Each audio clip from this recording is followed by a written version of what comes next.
L'information africaine en profondeur, c'est tous les jours sur Médian TV Afrique. Bonjour et bienvenue sur notre chaîne. Voici à présent les titres qui font l'actualité sur le continent et ailleurs dans le monde. L'Espagne lance un mandat d'arrêt européen contre Puigdemont, replié en Belgique avec 4 de ses ministres. Le président catalan destitué a fait un pas vers une candidature aux élections anticipées du 21 décembre prochain. Aux États-Unis, Donald Trump se lance dans un périple de 10 jours. Au plus bas dans les sondages dans son pays, le président américain devra tenter d'oublier l'enquête russe qui prend de l'ampleur pour se concentrer sur l'explosif dossier nucléaire nord-coréen. Et puis au Niger, les arrivées de migrants en provenance d'Algérie se poursuivent. Malgré les protestations des autorités, une quarantaine de bus remplis de clandestins a rallié la région d'Agadez. Dans ce journal, les précisions de notre correspondant à Niamey. Merci de nous prendre en marche sur Médian TV. On commence au Maroc. Le roi Mohamed VI a reçu hier Moussa Faki Mahamat, président de la Commission de l'Union africaine. À l'occasion de cet entretien, le président de la Commission a relevé l'apport important du Royaume du Maroc depuis son retour en janvier dernier au sein de sa famille institutionnelle panafricaine à l'agenda de paix, de stabilité et de développement du continent. Moussa Faki Mahamat a également salué l'action du souverain en faveur d'une coopération sud-sud interafricaine et son engagement en tant que leader sur la question de la migration au sein de l'Union africaine.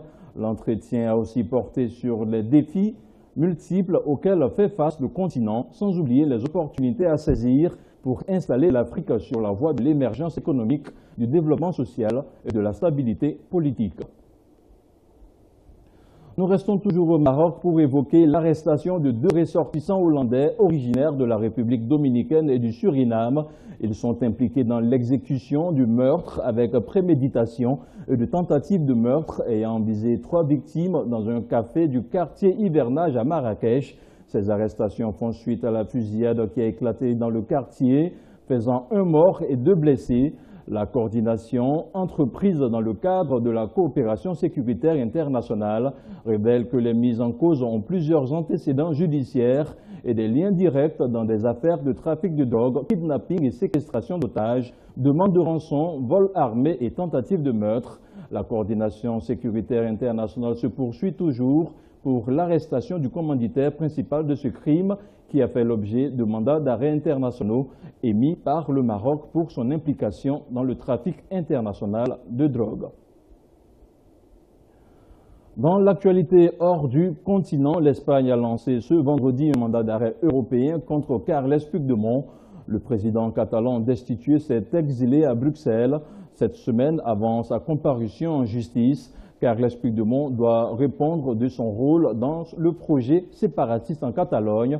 La juge madrienne chargée d'instruire le procès de la marche de la Catalogne vers la déclaration d'indépendance du 27 octobre dernier a lancé un mandat d'arrêt pour rébellion, sédition, détournement de fonds publics et désobéissance à l'autorité. Le parquet fédéral belge a confirmé la réception du mandat d'arrêt qu'il allait l'étudier. Il vise Carles Puigdemont et 4 de ses ministres repliés en Belgique, alors qu'il devrait être entendu par la magistrate jeudi dernier avec 13 autres membres de l'ancien exécutif catalan et 6 membres du bureau du Parlement régional. Presque au même moment, Carles Puigdemont dénonçait l'énorme influence de la politique sur le pouvoir judiciaire en Espagne dans une interview en français à la télévision belge. Toujours dans l'actualité diplomatie, à présent, le président américain a entamé ce vendredi sa première tournée en Asie. Elle intervient dans un climat de forte tension avec la Corée du Nord. Donald Trump se rendra au Japon, en Corée du Sud, en Chine, au Vietnam et aux Philippines. L'un des objectifs principaux de ce voyage, le plus long d'un président américain dans la région depuis un quart de siècle, est de renforcer la détermination internationale afin d'isoler le régime nord-coréen. La Corée du Nord a mené son premier essai atomique en 2006 et a fait des progrès considérables depuis l'arrivée au pouvoir de son dirigeant actuel, Kim Jong-un. Et pour mieux comprendre l'enjeu de cette tournée en Asie du président américain, je vous propose d'écouter Bruno Ellendorf, chercheur au groupe de recherche et d'information sur la paix et la sécurité. Il est au micro de nos confrères de la radio Méditerranée internationale. fondamentale pour Donald Trump aujourd'hui, fragilisé et ayant justement proféré de nombreuses accusations à l'égard de ses partenaires asiatiques, comme quoi ils devaient prendre plus en charge dans leur propre sécurité. C'est le moment pour Donald Trump véritablement de se poser en chef d'État, de rassurer ses alliés dans la région et d'expliquer en quoi véritablement les États-Unis restent un partenaire viable, fiable dans la sécurité et dans la trajectoire économique des États de la région.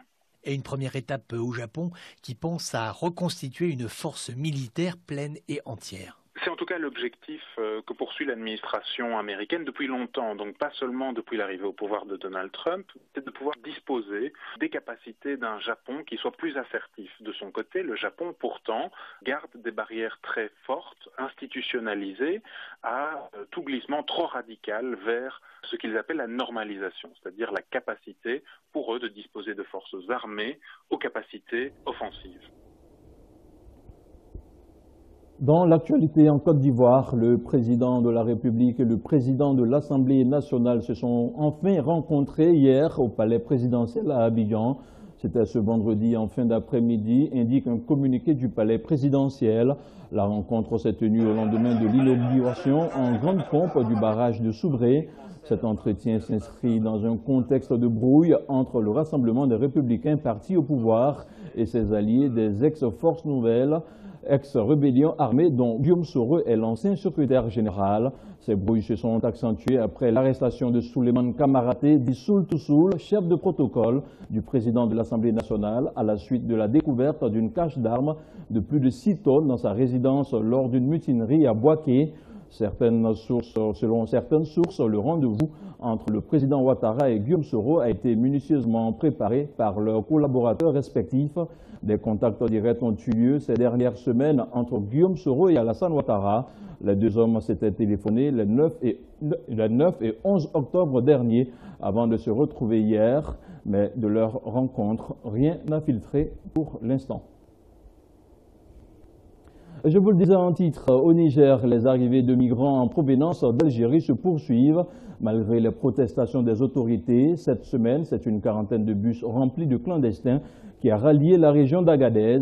Une vague d'expulsions jugée massive et systématique par les organismes internationaux, humanitaires, locaux et internationaux. C'est un reportage de Jean-Gibril William.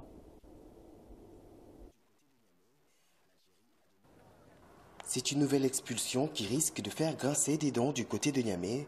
L'Algérie a de nouveau procédé cette semaine au rapatriement de près de 3000 migrants vers le centre de transit de la région d'Agadez. Des clandestins qui, pour la plupart, ne seraient pas de nationalité nigérienne, ce qui pose le problème de leur prise en charge par les autorités locales. Ce sont des migrations subsahariennes, des migrants subsahariens, ressortissants en général de plusieurs pays de l'Afrique de l'Ouest, pas seulement des Nigériens, mais qui créent aussi un certain nombre de difficultés au niveau local, aux autorités locales, parce qu'il n'y a pas d'infrastructure et des moyens de leur prise en charge pendant la phase de leur séjour à Agadez, en attendant qu'ils soient rapatriés de leur pays. Une situation qui fait suite au durcissement depuis quelques mois de la politique anti-migratoire de l'Algérie, des mesures qui, selon plusieurs organismes, visent surtout les migrants ouest-africains.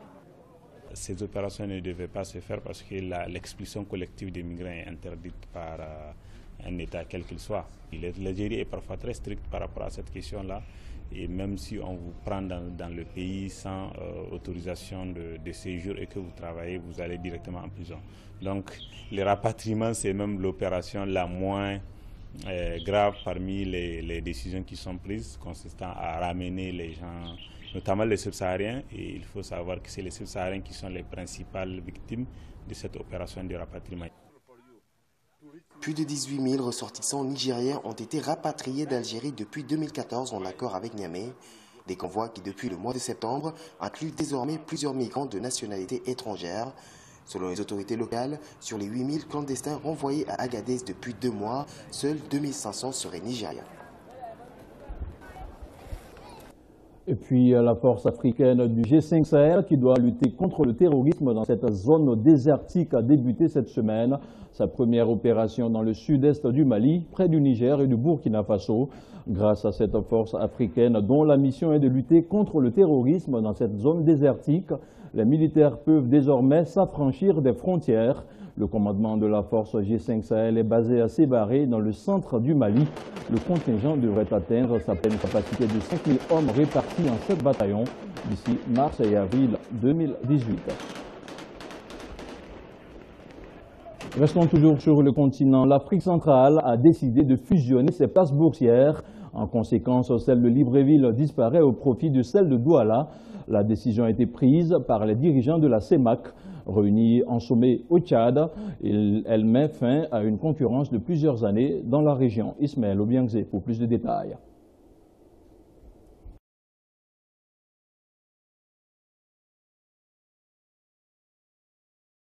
Créé pour mettre en contact les entités exprimant le besoin de financement et les agents économiques qui dégagent les capacités de financement des projets d'investissement, la Bourse des valeurs mobilières d'Afrique centrale quitte Libreville sur décision des dirigeants de la CEMAC. La mesure, analysée sous le prisme macroéconomique, jette un doute sur l'efficacité du projet en lien avec l'atteinte de ses objectifs. En regardant les choses de façon peut-être pas précise, mais de façon générale, on observe que très peu d'entreprises, je dis bien très peu d'entreprises, ont sollicité la bourse des valeurs mobilières. Les analystes et experts des marchés financiers trouvent là une réponse à leurs attentes, eux qui, pendant des années, ont décrié la concurrence que se livraient les deux places boursières de la région. Reste à savoir maintenant si la perte de la bourse de Libreville aurait un impact sur l'attractivité de l'économie gabonaise. La plupart des investisseurs, lorsqu'ils arrivent ici, ne se posent pas la question de la BVMA. Pas du tout. Qu'est-ce qu'un investisseur va regarder? C'est quelles sont les possibilités? Si je prends un pays comme le Gabon, nous avons un potentiel économique parmi les plus importants. Si j'investis, je suis capable d'avoir un retour sur investissement sans problème, sans être embêté par les tracasseries administratives, etc., etc. Est-ce qu'il y a une cour de justice? Est-ce qu'il y a une cour d'arbitrage? C'est autant d'éléments qui vont entrer en ligne de compte. L'amélioration du climat des affaires intègre aussi celle de la gouvernance et des pratiques des entreprises. Certains observateurs qui saluent la fusion des deux places boursières pensent aussi qu'il est temps pour l'Afrique centrale de matérialiser les bourses des matières premières, le cas de la bourse du bois du Gabon. Ouvrons à présent le chapitre de la lutte contre la corruption au Nigeria. Le gouvernement s'est vu accorder le droit de saisir des fonds déposés dans des comptes qui n'ont pas de numéro de vérification biométrique. Ce sont au total 46 millions de comptes bancaires qui sont concernés. Et selon notre correspondant, une ordonnance du tribunal permet au gouvernement de geler ces comptes dans le cadre de ce qu'il considère comme un moyen de lutte contre la corruption. Gilbert Tamba. Créé pour mettre en contact les entités. Le gouvernement n'a donné aucun montant, mais on estime depuis 2015 à plusieurs milliards de naira de la monnaie locale et des millions de dollars qui sont logés dans des comptes bancaires sans numéro de vérification biométrique. La Banque centrale du Nigeria et 19 autres banques commerciales vont geler temporairement ces comptes bancaires jusqu'à ce que les propriétaires puissent les réclamer en présentant leur BVN. Beaucoup de cet argent-là appartient aux citoyens qui, peut-être, ne peuvent pas le moyen de même comprendre ce qui se passe. Ils sont illettrés, ils ne sont pas littérés. Aussi, il y a des citoyens qui sont ailleurs, ils sont à l'étranger. Ces banques doivent identifier les comptes sans BVN et les publier dans un journal de la place comme un avis à ceux qui pourraient être des propriétaires de ces comptes. Vous ne pouvez pas geler le compte de quelqu'un parce qu'il n'a pas de numéro de vérification biométrique. Le BVN a été instauré il y a juste 1 ou 2 ans et ce n'est pas tout le monde qui connaît ce BVN. Oui, c'est une bonne décision. Pourquoi quelqu'un aurait un compte bancaire sans BVN? Oui, c'est une bonne décision. Pourquoi quelqu'un aurait un compte bancaire sans BVN? La Banque centrale du Nigeria a instauré les numéros de vérification biométrique pour saisir les données des transactions financières des clients et pour vérifier la fraude dans le système bancaire du pays. Gilbert Tamba, Médien TV, Abuja. Et c'est ici que se referme ce journal. Merci de l'avoir suivi. L'information continue sur Médien TV Afrique.